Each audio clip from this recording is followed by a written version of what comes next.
Show के सभी guest, घटना या खबर काल्पनिक नहीं है। किसी भी तरह का हो हल्ला, गाली गलौज या बेमतलब की बहस यहाँ प्रतिबंधित है। किसी भी लिंग, जाति या धर्म को ठेस पहुँचाना हमारा मकसद नहीं है। हम पूरी रिसर्च और तर्क के साथ इसलिए चर्चा करते हैं ताकि झूठ से पर्दा उठ सके और सच आपके सामने आए। धन्यवाद।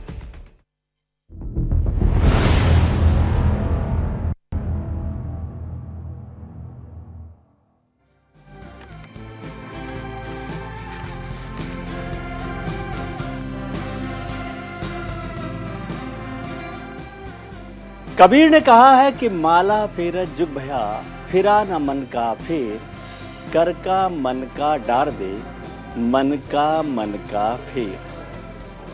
आप बताइए, इन्होंने स्वास्थ्य की चिंता की कि नहीं? अरे क्या बात करते हो, यहाँ आप तो छोड़ो, जेल में भी मसाज का इंतजाम कर दिया यार। अब आप बोलते हो कि इंतजाम नहीं किया। वो बीजेपी की रोज मनोहर कहानियाँ आती हैं, रोज झूठे स्टिंग लेके आते हैं। दिल्ली की सारी जनता उनसे पूछ रही है कि आपने 15 साल में दिल्ली नगर निगम में क्या काम किया। उनके पास उसका जवाब नहीं है।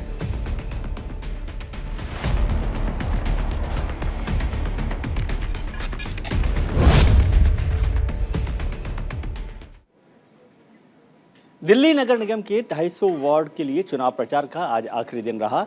अब चुनाव प्रचार थम गया है। प्रचार के अंतिम दौर में भारतीय जनता पार्टी, कांग्रेस और आम आदमी पार्टी ने अपना पूरा दम मतदाताओं को लुभाने में लगा दिया। बीजेपी एमसीडी में अपनी सत्ता बचाए रखने की जगत में है, तो आम आदमी पार्टी दिल्ली की तरह एमसीडी पर काबिज होना चाहती है और कांग्रेस दिल्ली में वापसी को बेकरार है। उधर एआईएमआईएम, बीएसपी, जेडीयू जैसे दलों के उतरने से भी मुकाबला जो है रोचक हो गया है। देखते हैं कि क्या हो रहा है, कौन जीतेगा फाइनल फाइट।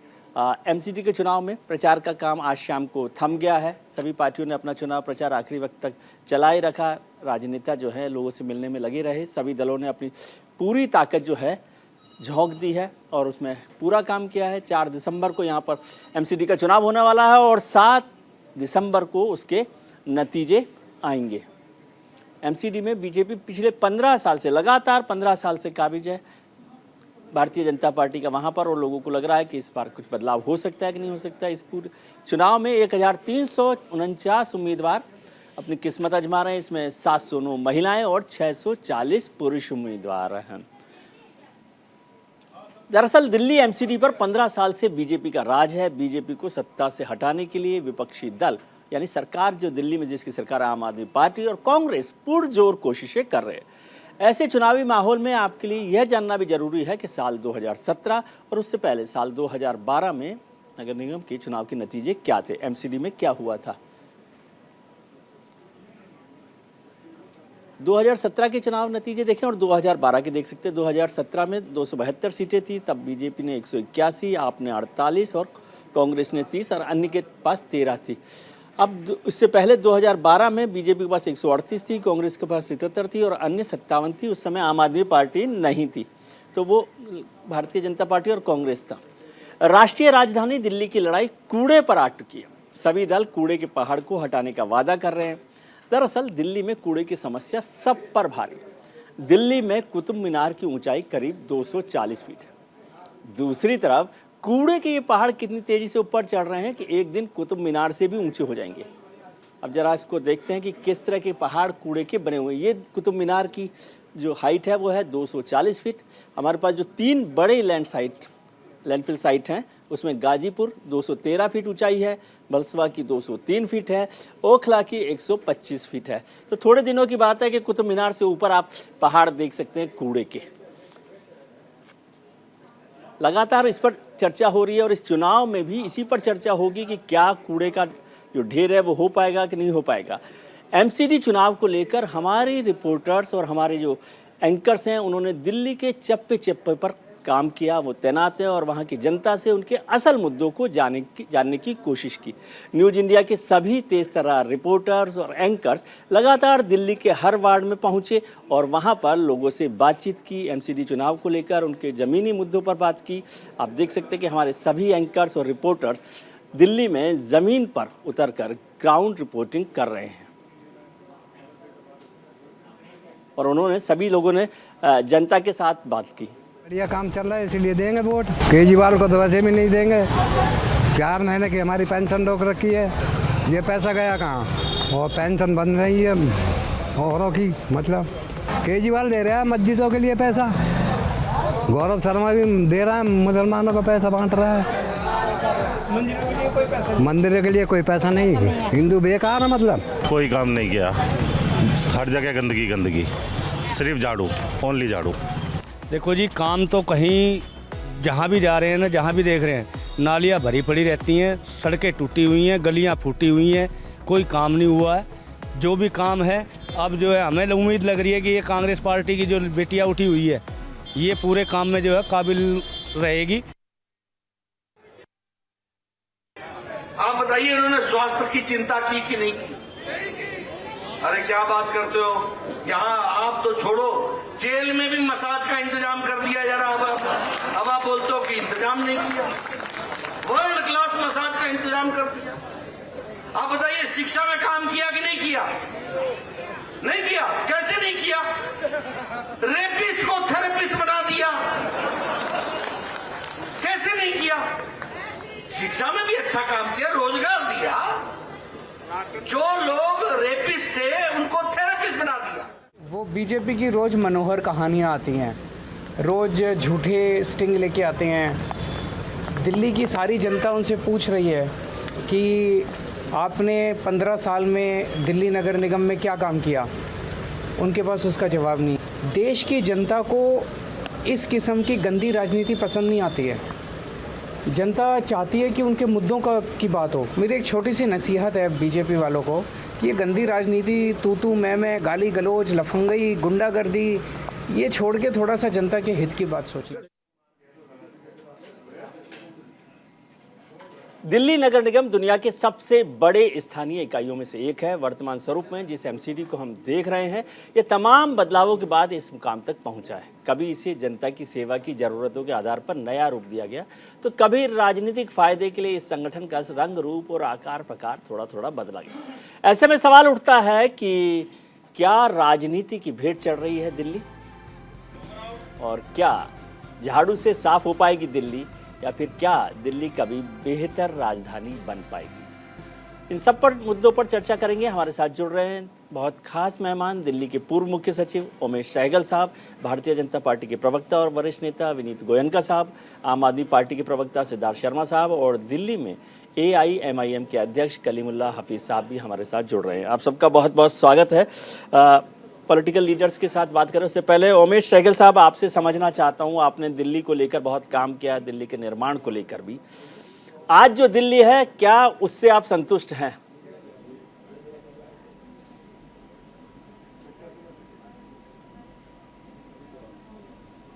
नहीं, मैं तो नहीं कह सकता हूं कि मैं संतुष्ट हूं या संतुष्ट हूं जी। हमेशा ज़्यादा काम किया जा सकता था जी। पर जितना काम किया गया है वो काफ़ी सेटिस्फैक्ट्री है। देखिए 15-16 लाख आबादी थी आज से 30-40 साल पहले दिल्ली की, आज बढ़ के 2.5-3 करोड़ हो गई है। तो इतनी ज़्यादा आबादी बढ़ने से समस्याएं तो बढ़ी हैं। सड़कों की शॉर्टेज है, मकान की शॉर्टेज है, स्लम्स बढ़ रहे हैं, अनऑथराइज्ड कॉलोनीज़ बढ़ रही हैं। मगर अनऑथराइज्ड कॉलोनीज़ को रेगुलराइज किया गया है, ये सबसे बड़ी चीज़ की गई है। कम से कम अब वहाँ डेवलपमेंट के काम हो सकते हैं जी। और सारी 3 एजेंसीज़ हैं यहाँ इम्पोर्टेंट, सेंट्रल गवर्नमेंट है, स्टेट गवर्नमेंट है और MCD है। अगर तीनों मिल के काम करेंगे तो यहाँ काफ़ी अच्छा काम हो सकता है। अब कंप्लेंट ये है कि MCD कहती है हमें पूरा पैसा नहीं मिला, दिल्ली गवर्नमेंट कहती है कि वहाँ बड़ी करप्शन है, हम जो पैसा देते हैं वो खा नहीं सकते। अब पॉइंट ये है कि ये अगर मिल के काम करें, अगर तीनों सरकारें मिल के काम करें तो दिल्ली बहुत बेहतर हो सकता था आज की डेट में जी। मगर अगर जिस तरीके से अब ये चल रहा है उस तरीके से, अब पहले देखिए 3 बना दिए आपने। 3 बनाने से ये हुआ कि नॉर्थ एंड ईस्ट का बुरा हाल हो गया। अब उनको आपने जो कंबाइन किया है, कंबाइन करने की इमीडिएटली बाद इलेक्शन आ गई है तो उसका अभी तक पूरा रिजल्ट निकल नहीं पाया जी। अब इलेक्शन के बाद क्या होता है वो देखेंगे हम। अब सिर्फ एक पॉलिटिकल पार्टी आके दिल्ली को इम्प्रूव कर लेगी या एक पॉलिटिकल पार्टी से दिल्ली ख़राब हो गया है, ये मैं मानने को तैयार नहीं हूँ। अब एक कुछ थोड़ा सिस्टम ही यहाँ ऐसा है थोड़ा कि इतना अच्छा नहीं है, सिस्टम को इम्प्रूव करना बहुत ज़रूरी है। अब एमसीडी में अफसरों की बहुत पावर है, काउंसलर की बिल्कुल पावर नहीं है। जी काउंसलर सिर्फ बैठ के अपनी डिलीबरेशन करती हैं। अब काउंसलर्स को इफेक्टिव पावर देना बहुत ज़रूरी है, बहुत जरूरी। क्योंकि उनकी अब देखिए हर 5 साल उन्हीं को जवाब देना पड़ता है। जी अब वो जवाब देने की उनके पास है क्या? पैसा ज़रूर आप दे देते हैं, 50-60 लाख रुपया हर साल आपने दे दिया, उन्होंने थोड़ा बहुत खड़ंजे वगैरह बना दिए, बट जो मेन डिसीजन मेकिंग है वो तो कमिश्नर के पास है। और कमिश्नर देखा जाए तो सेंट्रल गवर्नमेंट और दिल्ली गवर्नमेंट के अंडर है, तो उन पर अगर इनका कंट्रोल नहीं है, इन दोनों गवर्नमेंट्स का कंट्रोल नहीं है, तो एमसीडी कुछ नहीं कर सकती। जी तो बेटर ये है कि तीनों में तालमेल बढ़े, और तीनों में अगर तालमेल बढ़ेगा तो दिल्ली की सफाई भी बेटर होगी, दिल्ली की इम्प्रूवमेंट भी होगी। अब सफाई के सिलसिले में आप कह रही हैं कि दिल्ली पीछे रह गया, ठीक है, इंदौर के मामले में या भोपाल से दिल्ली बहुत पीछे है, मगर फिर भी पहले से तो बहुत बेहतर हो गया। ठीक है, पहले से लोगों बेहतर में है। भी इस पर चर्चा, consciousness जागी है। इस पर आगे चर्चा करते हैं कि दिल्ली को क्या चाहिए। हमारे साथ भारतीय जनता पार्टी के वरिष्ठ नेता प्रवक्ता विनीत गोयनका साहब जुड़े हुए हैं। विनीत गोयनका साहब पार्टी को समझते हैं, दिल्ली को समझते हैं और एडमिनिस्ट्रेशन को भी बेहतर तरीके से समझते हैं। विनीत जी, सहगल साहब जो बात कह रहे हैं, दो उन्होंने बहुत कठिन शर्त लगाई। एक तो शर्त लगाई कि ये सब मिलकर काम कर ले, मतलब दिल्ली सरकार, एमसीडी और तीसरा नई दिल्ली, तीनों लोग मिलकर काम कर लें। इतनी बड़ी शर्त सहगल साहब ने लगा दी कि वो तो मुझे पता नहीं कब पूरी होगी, पहली बात। दूसरी बात, उन्होंने कहा कि ऑफिसर्स के पास ज़्यादा पावर है, इसको भी आप समझा सकते हैं, लेकिन 15 साल हैट्रिक आपने लगा दी एमसीडी में, और कूड़े का पहाड़ थोड़ा सा दिन और रह जाते तो कुतुब मीनार से ऊपर पहुंच ही जाते। आपको राम राम और आपके सभी दर्शकों को भी राम राम जी। बड़ा अच्छा और कठिन सवाल आपने पहला ही सवाल पूछा है, और मुझे लगता है कि ये बड़ा सुखदायी सवाल है। जी कई लोग इससे कतराते हैं कि कूड़ा का पहाड़ बना, लेकिन मुझे इसमें एक गर्व की अनुभूति होती है। जी। कूड़ा का पहाड़ कहाँ बनता है? जी। ना तो आपके स्टूडियो से कचरा निकलता, ना मेरे घर से बनता है। ये तब बनता है जब हर घर से कूड़ा जमा किया जाता है। जी। और आज दिल्ली का बहुतांश जो इलाका है उसमें टिप्परों से, ऑटो से, हैंड साइकिल से, उनके घरों से ही कूड़ा जमा किया जाता है।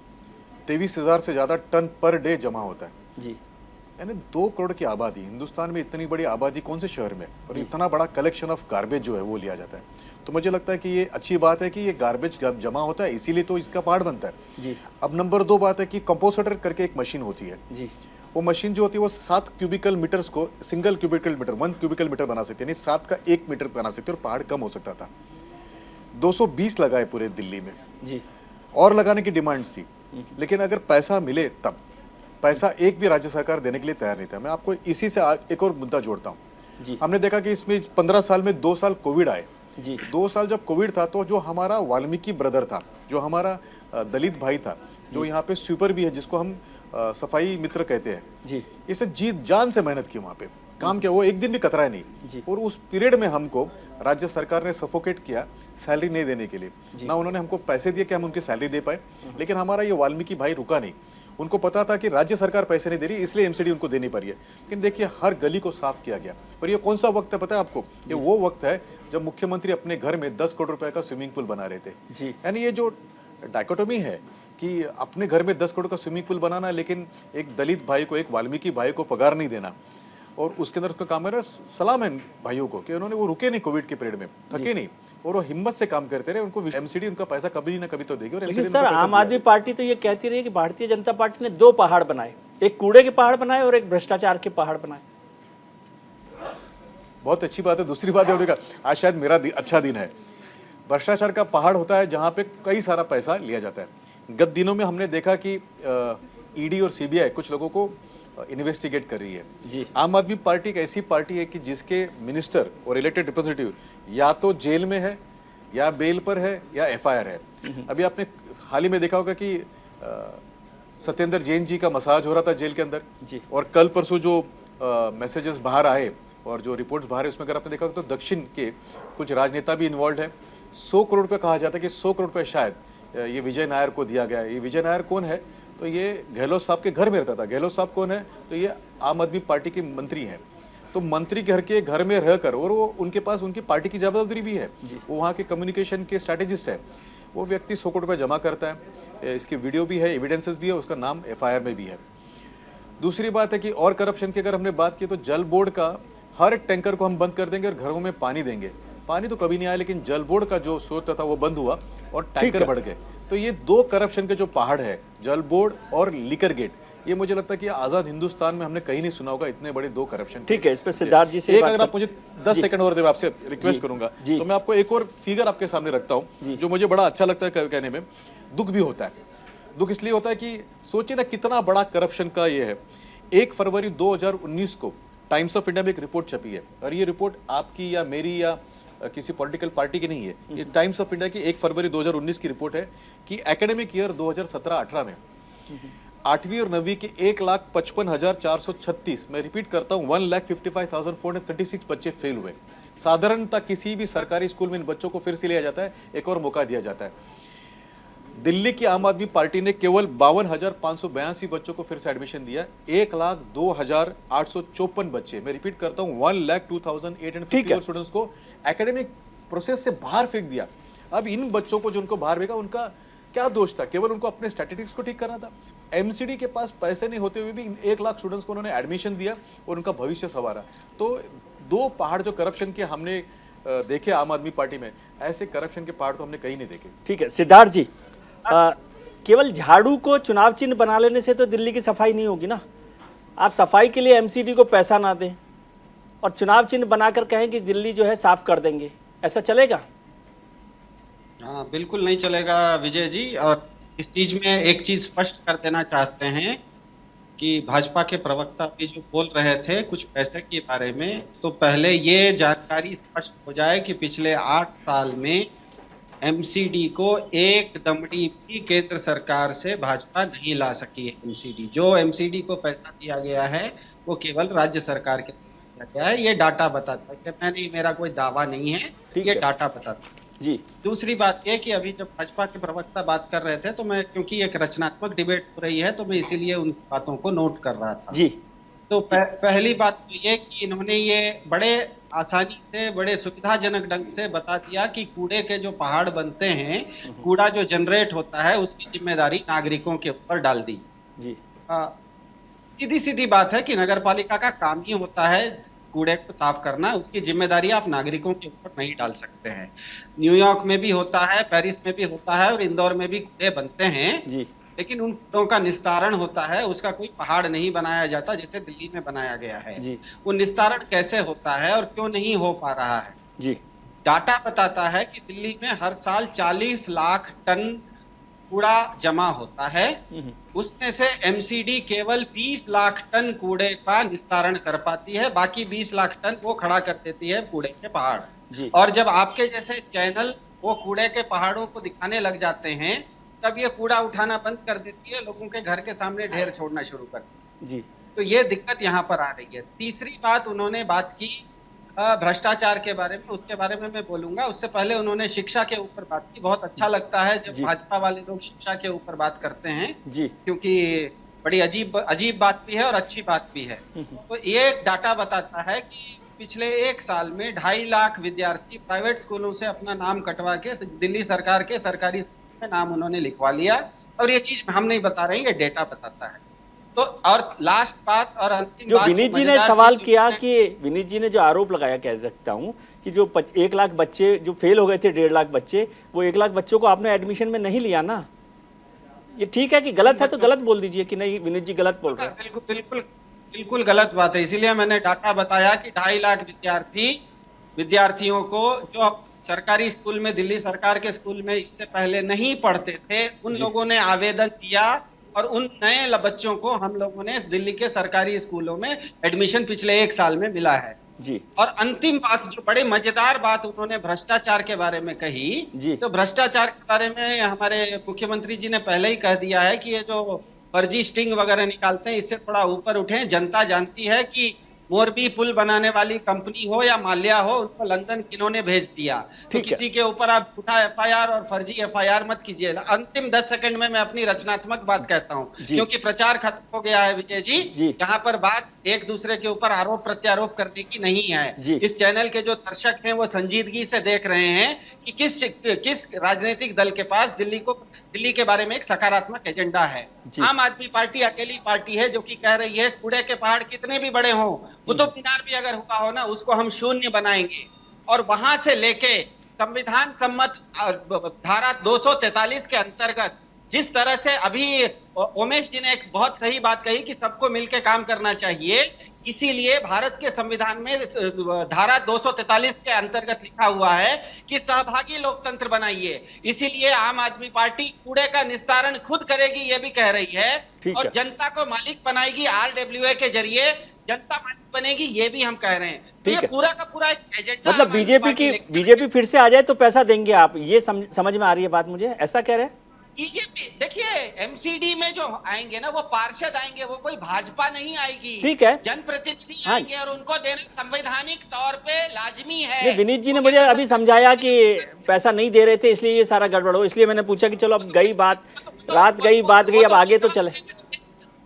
वो तो विजय जी केंद्र सरकार क्यों नहीं ला पाए एकदम नहीं पैसा, वो तो विनीत जी जवाब देंगे। हम तो कह रहे हैं कि हम जो भी दिया हमने दिया है, क्योंकि हमने दिया, कोई बड़प्पन की बात नहीं है। संवैधानिक तौर पे एमसीडी को पैसा मिलना चाहिए, हमने दिया है, केंद्र सरकार से वो नहीं ला पाई है, उनकी समस्या है। ठीक है, कलीमुल्लाह हाफिज साहब हमारे साथ जुड़े हुए हैं, MIM के दिल्ली के अध्यक्ष भी हैं। टेलीविजन पर आपकी जो पोजीशन मेरे प्रोड्यूसर ने की, उसमें आप सिद्धार्थ जी और विनीत जी के बीच में बैठे हुए थे, तो मैं कंफ्यूज हो गया कि आप किसके साथ हैं आजकल, विनीत जी के साथ चल रहे हैं कि सिद्धार्थ जी के साथ चल रहे हैं? हम इन दोनों ने जो जुल्म ढाया है मुसलमानों और दलितों पर, हम उनके साथ हैं जी। अगर मैं आपको दिल्ली के आंकड़ों की बात करूं तो MCD जो बुनियादी काम करती है वो 3 काम करती है। एक उसका साफ सफाई का काम है, एक शिक्षा का काम है, एक स्वास्थ्य का काम है जी। अब चूंकि आम आदमी पार्टी बहुत अच्छे से विज्ञापन मैनेज करती है, तो उसने कूड़े के पहाड़ पे पूरा इलेक्शन ले आई जी। और भारतीय जनता पार्टी भी फायर फाइटिंग करती नजर आ रही है, और ऐसा लग रहा है शायद MCD का काम सिर्फ कूड़े का, कूड़ा इसमें कोई दो राय नहीं कि ये ना तो भारतीय जनता पार्टी मैनेज कर पाई है और ना ही ये आम आदमी पार्टी कर पाएगी, क्योंकि इनके जो वादे हैं वो खोखले हैं और ये सब विज्ञापनों पर ये बेस्ड है। काम से का कोई ताल्लुक नहीं दोनों पार्टियों का। अब मैं आपको एक आंकड़ा देता हूं आपके दर्शकों को कि पूरी दिल्ली में MCD के 1616 स्कूल हैं और दिल्ली एडमिनिस्ट्रेशन के 1044 स्कूल हैं जी। यानी दोनों मिला दें तो 2660 स्कूल होते हैं। अगर इन्हें 70 विधानसभाओं से बांट दें तो एक विधानसभा में तकरीबन 37 स्कूल आते हैं। यही काम स्वास्थ्य का है। 1000 से ऊपर डिस्पेंसरी MCD की है और 520 इन्होंने मोहल्ला क्लिनिक बनाई है। दोनों को अगर मिला दें तो 1600 बनते हैं और 1600 को 70 से बांटते हैं तो तकरीबन 23 डिस्पेंसरी या मोहल्ला क्लिनिक एक विधानसभा में आते जी। अब जरा चलिए मुस्लिम विधानसभाओं पे, जो मुस्लिम डोमिनेटेड और दलित डोमिनेटेड है, यानी जहां 37 स्कूल होने चाहिए, ओखला में वहां पे 7 से 8 स्कूल हैं। जहां पे 23 मोहल्ला क्लिनिक और डिस्पेंसरी होनी चाहिए, वहां पे सिर्फ 4 से 5 है। ठीक है, ये हालत बनाई किसने? ये हालत बनाई पहले कांग्रेस ने, क्योंकि कांग्रेस के जमाने के सारे स्कूल हैं जी। उसका तो खमियाजा कांग्रेस को तो सबक सिखा दिया दिल्ली की सरकार ने जी कि वो अपने 3 इलेक्शन से असेंबली में एक भी सीट के लिए तरस रही है जी। और अब MCD में भी उसका बुरा हाल होना है। अब आ जाइए कि अब आगे दूसरे जादूगर जिनको हम छोटा रिचार्ज कहते हैं जी। इन्होंने भी मुसलमानों को और दलितों को बेवकूफ बनाया है। तो अब मुसलमान और दलित चूंकि ठगा हुआ महसूस कर रहा था कांग्रेस से और आम आदमी पार्टी को उसने चुना, लेकिन उसके पास कोई विकल्प नहीं था। अब हम विकल्प के तौर पर आए हैं और हमने चूंकि शुरुआत है हमारी, तो सिर्फ हम 15 सीटों पे चुनाव लड़ रहे हैं। एक सीट पे हमने समर्थन दिया, 16 पे लड़ रहे हैं। हमें इस बार हम आपको त्रिवेदी साहब चौंकाने वाले नतीजे देंगे। जनता इनसे इतनी परेशान है, सबसे ज्यादा अरविंद केजरीवाल की जो आम आदमी पार्टी इसके झूठ से परेशान है, और भारतीय जनता पार्टी का जो मोस्ट करप्ट डिपार्टमेंट MCD बना दिया है उन्होंने, इससे परेशान है। आप देखना इन दोनों को इन इलाकों में जहां हम लड़ रहे हैं इन्हें पूरी तरीके से सबक सिखाया जाए। आप बताइए इन्होंने स्वास्थ्य की चिंता की कि नहीं? अरे क्या बात करते हो, यहाँ आप तो छोड़ो, जेल में भी मसाज का इंतजाम कर दिया यार। अब आप बोलते हो कि इंतजाम नहीं किया। वो बीजेपी की रोज मनोहर कहानियां आती हैं, रोज झूठे स्टिंग लेके आते हैं। दिल्ली की सारी जनता उनसे पूछ रही है कि आपने 15 साल में दिल्ली नगर निगम में क्या काम किया, उनके पास उसका जवाब नहीं है।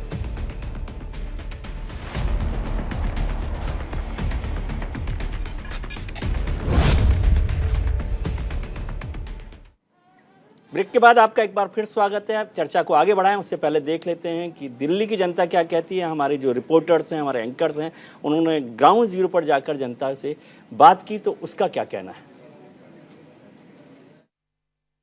एमसीडी में है बीजेपी और दिल्ली में है आम आदमी पार्टी। अब उसको यही नहीं समझ आता कि कोई काम बोलो वो कहते जी ये आम आदमी पार्टी का काम, दिल्ली गवर्नमेंट का काम है और ये एमसीडी का काम है। हम लोग तो बहुत परेशान है इस बारे में। शीला दीक्षित के बाद में यहाँ पे कोई भी परिवर्तन नहीं हुआ, एमसीडी में कोई काम नहीं हुआ और दिल्ली सरकार का कोई काम नहीं हुआ। काम तो यहाँ पे जीरो है, ना एमसीडी करा रही है ना दिल्ली सरकार करा रही है। मैडम जीतना तो कांग्रेस को है, क्योंकि हम केजरीवाल जी को देख रहे हैं 5 साल से। लेकिन एमसीडी में तो बीजेपी का कब्जा था, वही तो हटाना है। इन्होंने काम कुछ नहीं किया, कब्जा ये थोड़ी कि बपौती बन गई है इनकी कोई। सब आम आदमी पार्टी को लाएंगे? आम आदमी क्यों लाएंगे? किसको लाएंगे फिर? कांग्रेस को लाएंगे। सहगल साहब, आप जनता को सुन रहे हैं। आपने जो बात की कि कोऑर्डिनेशन, वो कोऑर्डिनेशन का हाल तो आप जनता से समझ रहे हैं। कैसे चलेगा रास्ता?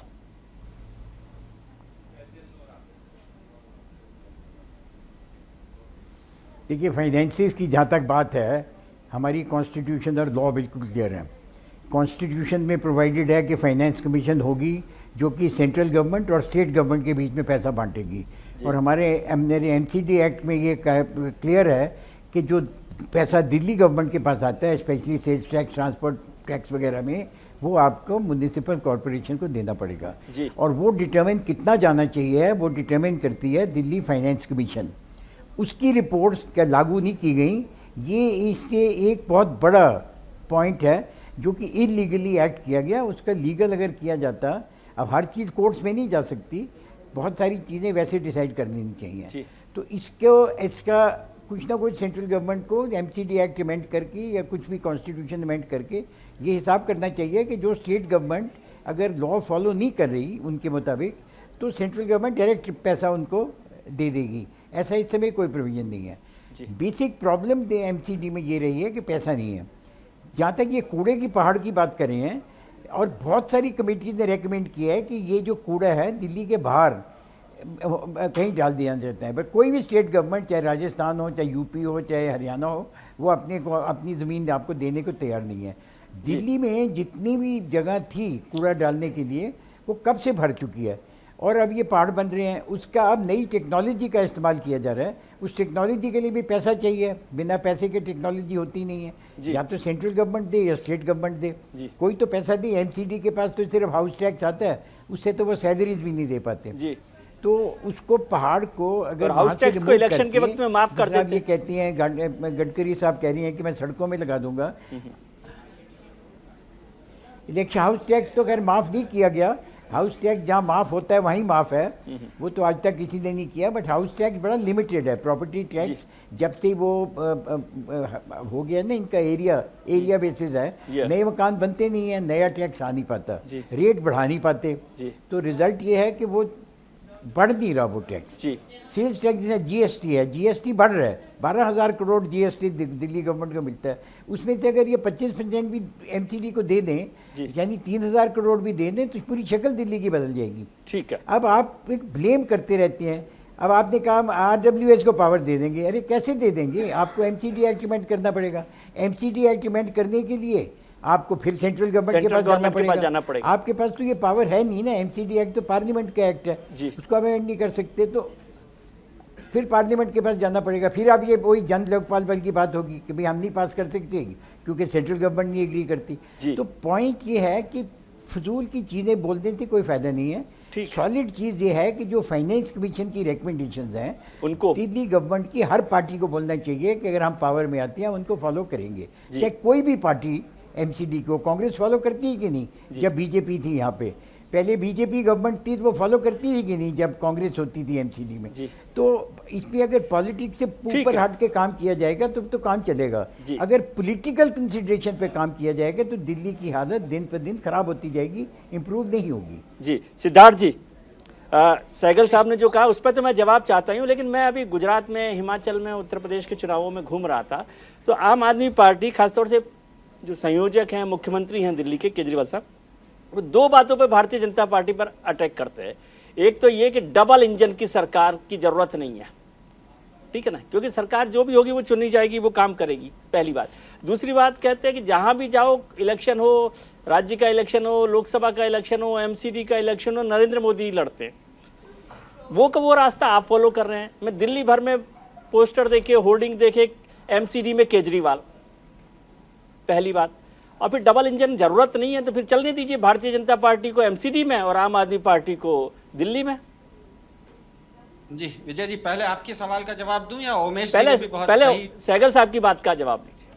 सहगल साहब के बात का जवाब ये है कि संवैधानिक रूप से जो भी देना होता है, देखिए एक बार भारत के संविधान के अनुसार चुनाव लड़ने से पहले पार्टियां चुनाव लड़ती हैं, लेकिन कोई भी एक चुनायित, जब कोई एक विधानसभा हो, लोकसभा हो या नगर पालिका हो, वो जब बन जाती है तो वो एक जनप्रतिनिधियों की सभा होती है। तो एक जनप्रतिनिधि की अगर सभा है तो उसके हक का जितना पैसा दूसरी यूनिट से, उसको दूसरी इकाई से मिलना चाहिए, वो उसका संवैधानिक हक है। और आम आदमी पार्टी ने ये पक्का किया कि पिछले 8 सालों में 1 लाख करोड़ रुपए एमसीडी को आम आदमी पार्टी की दिल्ली सरकार की ओर से आया। इसीलिए मैंने कार्यक्रम की शुरुआत में कहा कि इसमें एक दमड़ी भी केंद्र सरकार से क्यों नहीं आई, ये जवाब केंद्र सरकार के नुमाइंदे देंगे। यहाँ पर ये उमेश जी का जो वाजिब सवाल है उसका जवाब हो गया। दूसरी बात, आपने एक बात पूछी, डबल इंजन की सरकार की बात की।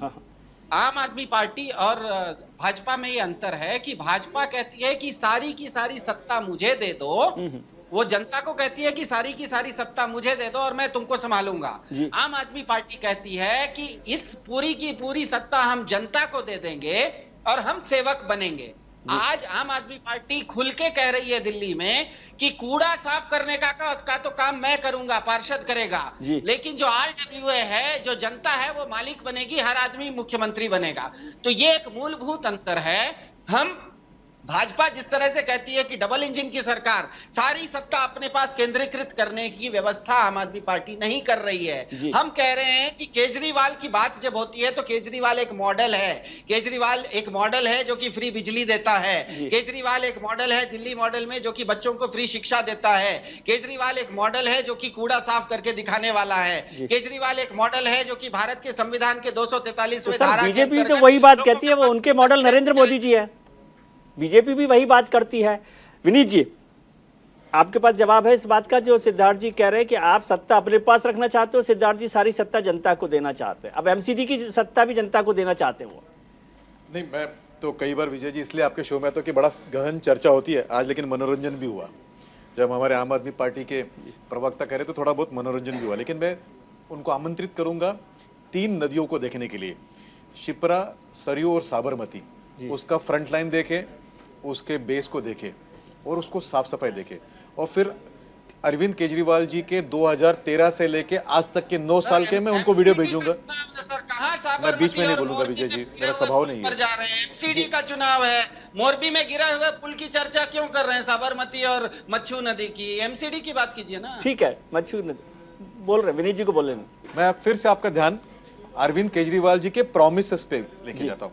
शिप्रा, सरयू और साबरमती, आप जाइए और यमुना के 9 साल के वीडियो देखिए, तो उनके बात पे कितना विश्वास करना है तो आपको भी पता है। आप भी मुझे जब प्राइवेटली मिलते तो क्या कहते हैं मुझे भी पता है। नंबर 2 बात, एक और बात मैं आपको बताता हूं।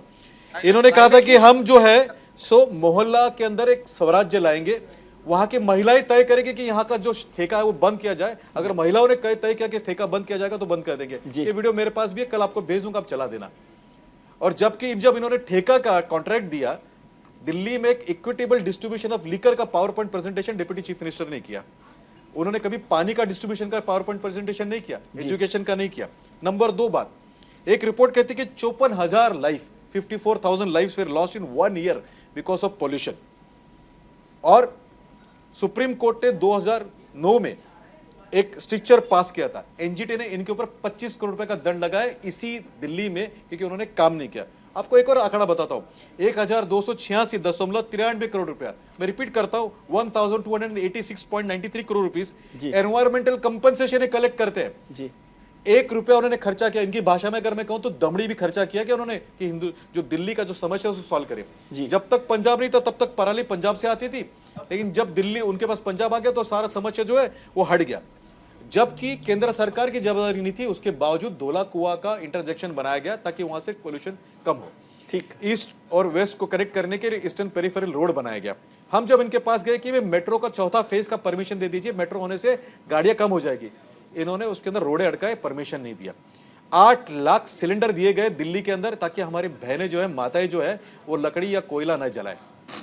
हमने इस तरह से कंट्रीब्यूट किया है कि पोल्यूशन कम हो। और जबकि इन्होंने क्या किया है, जबकि उन्होंने प्रॉमिसेस किए हैं और 9 साल की वीडियो लोगों के सामने है। आपको एक और बात बताता हूं, इनके उप मुख्यमंत्री पप्पड़गंज से जीत कर आते हैं।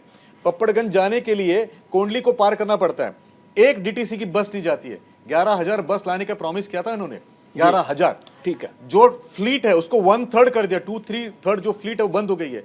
कोंडली, नजफगढ़, ऐसे जो दूरगामी एरिया है जहां के गरीब मजदूर लोग रहते हैं, पूर्वांचली रहते हैं, वहां पे एक डीटीसी की बस नहीं जाती है, लोगों को प्राइवेट गाड़ियों से जाना पड़ता है। सीसीटीवी की बात की थी 15 लाख, खैर अच्छा हुआ कि एक सीसीटीवी जेल में था, हमको वहां के मसाज पार्लर जो दिखा कम से कम। इन्होंने कहा कि हम जो है कॉलेजेस खोलेंगे। मैं आपको बताऊं 20 कॉलेज को डी लाइट करने की कोशिश कर रहे हैं ये डीयू से, डी लाइट यानी वहां से बाहर निकलने, ताकि ये 20 कॉलेजेस को वो दूसरी जगह डालेंगे। पावर स्टेशन को इन्होंने कहा था कि हम जो है बिना कोयले के पावर स्टेशन बनाएंगे, दूसरे स्टेट्स में जमीन लेके पावर स्टेशन बनाएंगे।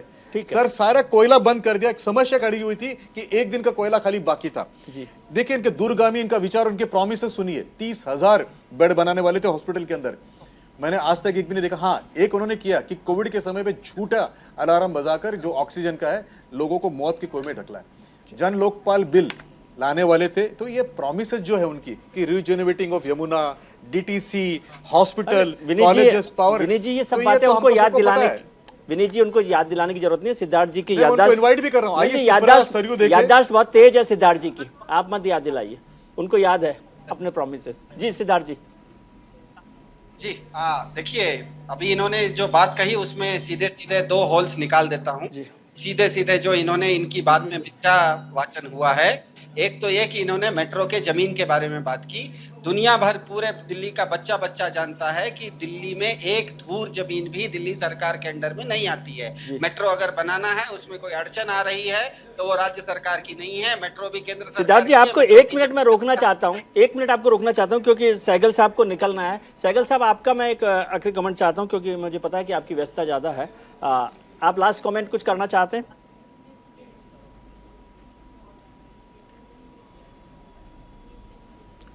मैं सिर्फ इतना कहना चाहता हूँ कि सोच समझ के वोट करना चाहिए कि दोनों के वादे मुझे झूठे लग रहे हैं जी। सोच समझ के वोट करिए। और मेरा अपना ख्याल है कि अगर ऐसे वोट किया जाए ताकि सेंट्रल गवर्नमेंट, स्टेट गवर्नमेंट और एमसीडी आपस में तालमेल से काम कर सकें तो वो वोट बेस्ट मानी जाएगी। और किस पार्टी को दें किस पार्टी को नहीं देना है ये तो इतनी इनकी अपनी चॉइस है। मगर इतना मैं ज़रूर कह सकता हूँ कि जो झूठे प्रोमिसेस दिए जा रहे हैं इन पे ना जाए, कोई इन पर ना जाए, कोई किसी के प्रोमिसेस का कोई भरोसा नहीं है, चाहे बीजेपी दे रही है, चाहे आम आदमी पार्टी दे रही है या कांग्रेस दे रही है। ठीक है, तो जो एक्चुअल परफॉर्मेंस है उस पर जाना बेहतर रहेगा। ठीक है, बहुत बहुत शुक्रिया सर आपका कि आपने हमारे लिए वक्त निकाला, आपका बहुत धन्यवाद। जी सिद्धार्थ जी।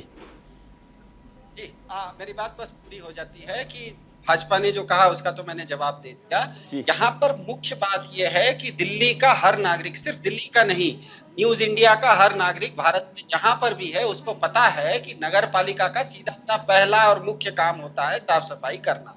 और दिल्ली में एमसीडी जिसके हाथ में भी रही हो वो साफ सफाई करने में पूरी तरह से फेल हो चुकी है।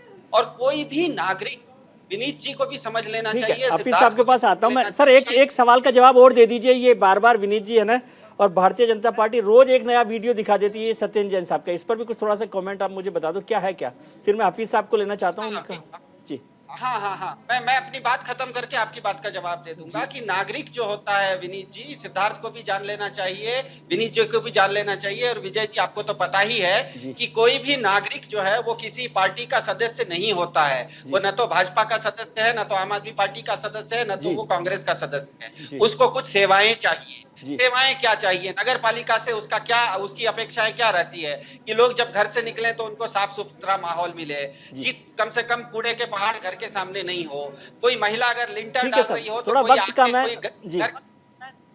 तो सीधा सीधा कोई रचनात्मक एजेंडा अगर हो तो ठीक है, बाकी आप अगर वीडियो पार्लर ही चलाना चाहते हैं तो साथ में उसमें कोई आइटम सॉन्ग भी लगा देना चाहिए। उनके पास मनोज तिवारी जी जैसे लोकप्रिय गायक हैं, उसमें अगर कोई गाना लगा देते तो वो फर्जी वीडियो में कम से कम आइटम सॉन्ग हो जाते तो लोग। बीजेपी अध्यक्ष ने कहा कि पार्लर तो आप चला रहे हैं, वो वीडियो बना रहे हैं, वीडियो पार्लर में 2 शब्द अलग अलग हो गए।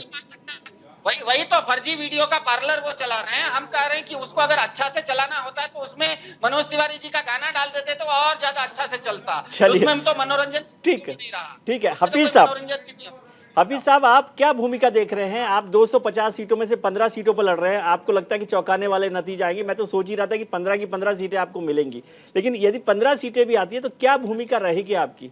ये आपका एक्सपेरिमेंट का जो चल रहा है ना, पॉलिटिकल एक्सपेरिमेंट, उत्तर प्रदेश में 5, बिहार में 3, गुजरात में 5, 10 पर और यहाँ पे 15 पर, इससे क्या हो रहा है? इससे बढ़िया कोई फोकस करके कुछ काम कीजिए ना। तय कर लीजिए कि सिद्धार्थ जी के साथ बैठना है, विनीत जी के साथ बैठना है, अजय माकन के साथ, जिसके साथ बैठना है कुछ कर लीजिए। देखिए, तेलंगाना में हम 119 एमएलए की विधानसभा में 7 एमएलए हैं और हमने हैदराबाद को हिंदुस्तान का नंबर 1 सिटी बना दिया है। अब आइए दूसरे नंबर पर दिल्ली में, यहाँ 2 पार्टी के प्रवक्ता बैठे हुए हैं और तीसरी पार्टी भी सुन रही होगी हमारी बात कि मुझे ये तीनों लोग जवाब ये दें कि आप आखिर आपने दिल्ली को क्यों 2 हिस्सों में बनाया। एक वो दिल्ली जो चमचमाती है, जहां पे अरविंद केजरीवाल के चमचमाते हुए, मोदी जी के चमचमाते हुए फोटो के विज्ञापन लगे हुए हैं, और एक वो दिल्ली जहां नाले खुले बह रहे हैं, कूड़े के ढेर हैं, अनथराइज हैं बिल्कुल इलाके, वो सब मुस्लिम बहुल और दलित बहुल इलाके हैं। आप मुस्तफाबाद चले जाइए, सीलमपुर चले जाइए, सीमापुरी चले जाइए, ओखला चले जाइए, आप निकल नहीं सकते। अगर आप पैदल चल रहे हैं तो बदबू के मारे आप गुजर नहीं सकते, और आप किसी सवारी से वहां से गुजर नहीं सकते क्योंकि गलियां टूटी हुई है, तंग है। तो आखिर इन तीनों पार्टियों ने जो इस्तेहसाल किया, यानी शोषण किया इन इलाकों का, इसका आखिर इनसे कौन सवाल पूछेगा? वो सवाल पूछने के लिए हमारी ये सिर्फ शुरुआत है कि जब हम ऐवानों में पहुंचेंगे, एमसीडीज में पहुंचेंगे, तो हम मेयर से और सरकारों से ये पूछेंगे कि आखिर जब सारी स्कीम्स आप पूरी दिल्ली के लिए बनाते हैं तो मुस्लिम और दलित बहुल इलाकों को क्यों छोड़ देते हैं?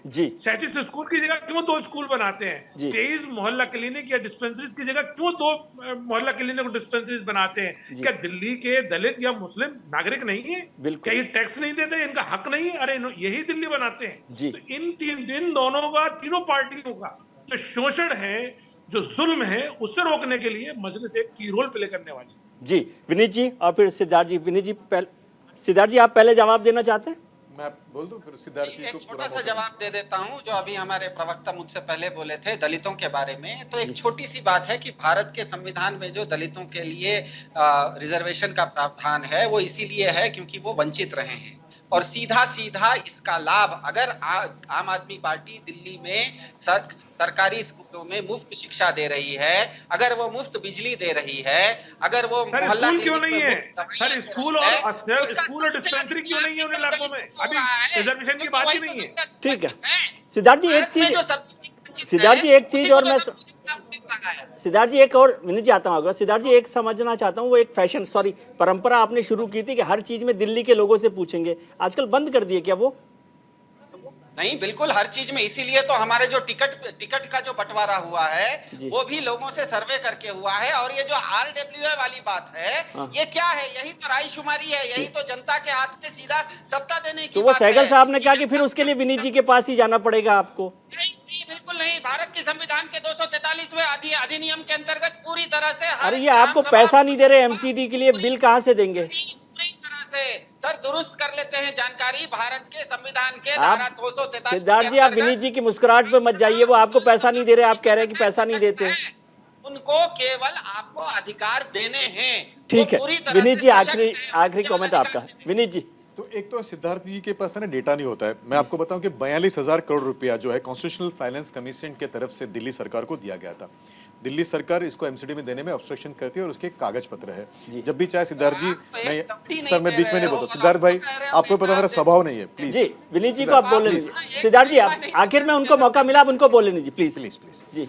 तो दूसरी बात जो है कि ये जो केजरीवाल जी हमारे जो वसूली भाईजान है, जो सुकेश के पास से भी वसूली करते हैं, इनको ना रेपिस्टों से बड़ा स्नेह है। आप देखिए निर्भया के रेपिस्ट को ये सिलाई मशीन देंगे, इनकी जो एक elected member of legislative assembly है, उनके रिश्तेदार रेप के केस में अक्यूज्ड है, और इनके मंत्री जो है सत्येंद्र जी, इनको भी जो है रेपिस्ट, पोस्को रेपिस्ट जो है, विनीत जी, वो मेरी जो है रिक्वेस्ट मसाज है कि करते अभी हैं। आप फैक्ट्स पर बात कर लेंगे। तो हो गया, चुनावी सभा में आपने बोल दिया।